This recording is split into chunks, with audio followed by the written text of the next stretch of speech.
నమస్తే, welcome to SV6 news. నేను రాణి. Municipal corporation cantonment బోర్డును విలీనం చేసే వరకు ఉద్యమం కొనసాగాలని ఎమ్మెల్సీ కోదండరాం స్పష్టం చేశారు. కంటోన్మెంట్ ఎమ్మెల్యే శ్రీ గణేష్ చేపట్టిన రిలే నిరాహార దీక్షకు ఆయన మద్దతు ప్రకటించారు. ఎమ్మెల్యే శ్రీ గణేష్ నిర్వహిస్తున్న రిలే నిరాహార దీక్ష సోమవారానికి 7వ రోజు చేరుకుంది. ఈ దీక్షకు తెలంగాణ జనసమితి వ్యవస్థాపక అధ్యక్షులు, తెలంగాణ ఉద్యమ నేత MLC professor Kodandaram, Congress party senior నాయకుడు ఆదం సంతోష్ దీక్షా శిబిరానికి వచ్చేసి సంఘీభావం తెలిపారు. ఈ సందర్భంగా కోదండరాం మాట్లాడుతూ కేంద్ర ప్రభుత్వం తన నిరంకుశక వైఖరితో కంటోన్మెంట్ ప్రాంతంలో ప్రజాస్వామ్యాన్ని పక్కన పెట్టి నామినేటెడ్ వ్యవస్థ ద్వారా ప్రజలపై రాచరిక పాలన కొనసాగిస్తుందని విమర్శించారు. అందుకే కంటోన్మెంట్ బోర్డును రాష్ట్ర ప్రభుత్వం మున్సిపల్ కార్పొరేషన్ లో విలీనం చేయాలనే డిమాండ్తో ఎమ్మెల్యే శ్రీ గణేష్ చేస్తున్న రిలే నిరాహార దీక్ష పూర్తిగా న్యాయబద్ధమైంది అని పేర్కొన్నారు. సాధారణంగానైతే ఎమ్మెల్యేలందరూ గల్లీ గల్లీకి జెండా ఎగరేసే పని మీద ఉంటారు. కానీ ఎందుకంటే రాజ్యాంగం ప్రకారం ప్రజాస్వామ్యం బలపడాలి. ఇక్కడ మన దగ్గర ప్రజాస్వామ్యం కూని అవుతున్న సందర్భంలో మనం తప్పకుండా ప్రజాస్వామ్య పరిరక్షణ కోసం తప్పనిసరి ఇవాళ ఈ దీక్ష చేయవలసి వచ్చింది. ఇవాళ ఇది కొత్తగా వస్తున్నటువంటి డిమాండ్ కాదు, మన దగ్గరనే పుట్టిన డిమాండ్ కూడా కాదు. దేశవ్యాప్తంగా అందరూ కూడా ఏమంటున్నారు, కంటోన్మెంట్ పరిపాలన బ్రిటిష్ కాలంలో వచ్చింది. ఆ బ్రిటిష్ కాలంలో వచ్చిన పరిపాలన ఇప్పటి అవసరాలకు అది సరిపోతుంది.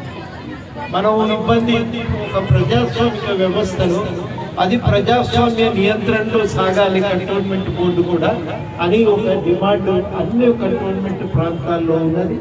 దేశవ్యాప్తంగా కూడా ప్రణాళికలు తయారు చేస్తాం. కంటోన్మెంట్ బోర్డుకు అది మనం అక్కడ ఆ ప్రణాళికను అమలు చేయడం ఇబ్బంది అయింది.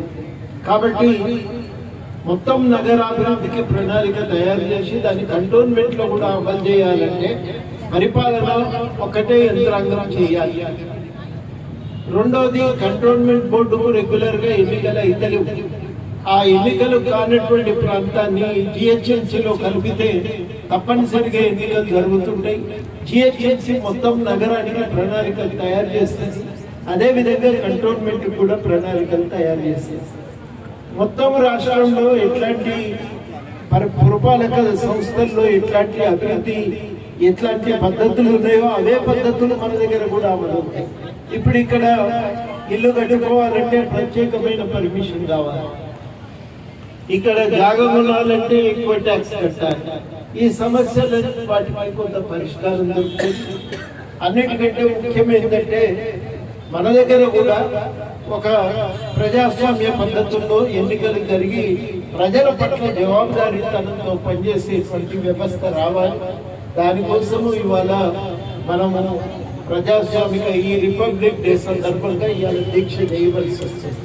భారత రాజ్యాంగాన్ని ఇక్కడ కూడా అమలు చేయమని అడుగుతుంది.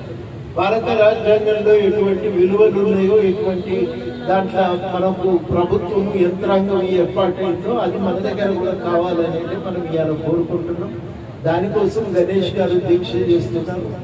వారికి మన అందరం కూడా మద్దతు తెలుపుతున్నాం. నేను కూడా తెలంగాణ జనశక్తి పార్టీ నుంచి, తెలంగాణ ఉద్యమకారుల తరఫు నుంచి మద్దతు తెలుపుతున్నా. నాతో పాటు మా పార్టీ మిత్రులు కూడా అందరికీ వచ్చి అందరు కూడా గణేష్ గారికి మద్దతు తెలియజేస్తున్నాం. మీరు కూడా ఈ పోరాటాన్ని మధ్యలో వదిలిపెట్టద్దు. అన్న పోరాటం అనుకోకండి, మనందరి పోరాటం. హైదరాబాద్ నగరంలో ఉన్న మనందరి పోరాటం. ఇది కంటోన్మెంట్ పోరాటం మాత్రమే కాదు, ఈ ప్రాంతంలో మనందరి పోరాటం. గణేష్ గారు మరి న్యాయమైన సబ్జెక్టు మీదనే గౌరవంగా ఈ యొక్క కంటోన్మెంట్ ప్రజలకు మేలు జరగాలి అని ఉద్దేశంగా మరి ఈ పోరాటం నిర్ణయం తీసుకున్నాడు. ఎందుకంటే మీరందరూ కూడా కష్టపడి మరి ఎమ్మెల్యే గారిని గెలిపించారు. ఆయన ఒక భాషలో చెప్పాడు, ఇప్పటిదాకా నన్ను కష్టపడి గెలిపించి నా మీద బాధ్యత పెట్టారు. కాబట్టి కంటోన్మెంట్ ప్రజలకు నేను మేలు చెయ్యాలి అని ఒక ఆలోచనతో ఈ రోజు కడుపు కాల్చుకొని ఎండకు కూర్చొని నాకేమైనా పర్వాలేదు, నా కంటోన్మెంట్ ప్రజలతో మన మేలు జరగాలి, ఇవన్నీ కూడా మరియు కంటోన్మెంట్ ని మెర్జ్ చేయాలి జిహెచ్ఎంసీలో అని మరి దీక్ష కూర్చున్నాడు. న్యాయమైన దీక్ష ఇది. కంటోన్మెంట్ ప్రజలకు మేలు జరగాలి. మా పూర్తి మద్దతు సికింద్రాబాద్ నియోజకవర్గం మరి ఇన్ఛార్జ్ గా మరి గణేష్ గారికి నేను పూర్తి మద్దతు ఇస్తాను.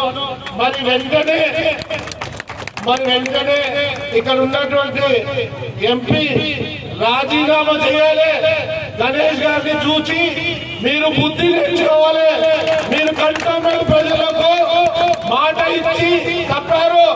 మరి గణేష్ గారు మా కాంగ్రెస్ పార్టీ తరఫున మరి ఈ రోజు పెద్దలు కోదండరామ్ గారు మరి పార్టీ కాకుండా ఇది న్యాయమైన పద్ధతి కాబట్టి, న్యాయమైన అంశం కాబట్టి ఈ రోజు మరి మద్దతు జరుపుతున్నారు. అనేక మంది పెద్దలు వస్తున్నారు కాబట్టి ఈటల రాజేందర్ గారు మీరు కంటోన్మెంట్ ప్రజల మీద ప్రేమ ఉన్నట్టయితే మీరు మరి గణేష్ గారితో కూడా మీరు దీక్ష చేయాలి.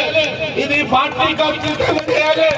పార్టీకి అతీతంగా ప్రజలకు మేలు జరిగేది, ప్రజలకు మేలు జరిగేది కాబట్టి మీరు వెంటనే మీతో చేత కాకపోతే రాజీనామా చేయాలి. మేమంతా కూడా గణేష్ గారికి సికింద్రాబాద్ తరఫు నుంచి పూర్తి మద్దతు ఇస్తామని తెలియజేస్తూ సెలవు తీసుకుంటారు. ఒక విషయం, తమకు అపారమైన గౌరవం ఉంది ఈ రాష్ట్రంలో. తమరు చేసిన పోరాటం తెలంగాణ రాష్ట్ర సాధన గురించి మరవలేనిది, ఎవరు మరవరు. మీ కష్టాన్ని ప్రతి ఒక్కరు గుర్తించారు, మీ నిజాయితీకి అందరూ స్ఫూర్తిగా నిలిచారు. అందులో భాగంగానే మేము ఇప్పుడు నేను ఎమ్మెల్యే, కాంగ్రెస్ పార్టీ ఎమ్మెల్యే కాబట్టి వేరే రకంగా ఉంటుంది. జనరల్ కాస్ట్ తీసుకున్నా కూడా కొంతమంది ఆలోచించే వాళ్ళు, బీజేపీ ప్రభుత్వం వాళ్ళు, పార్టీ వాళ్ళు వేరేలాగా ఆలోచించవచ్చు. నేను మా ప్రజల తరఫు నుంచి కోరుతున్నాను ఏంటంటే, మరి గవర్నర్తో గారిని కలవండి, మా విషయం గురించి చెప్పండి. అదే మాదిరిగా మీరు ప్రెసిడెంట్ గారికి, ప్రైమ్ మినిస్టర్ గారికి, డిఫెన్స్ మినిస్టర్ వాళ్ళతో మాట్లాడండి.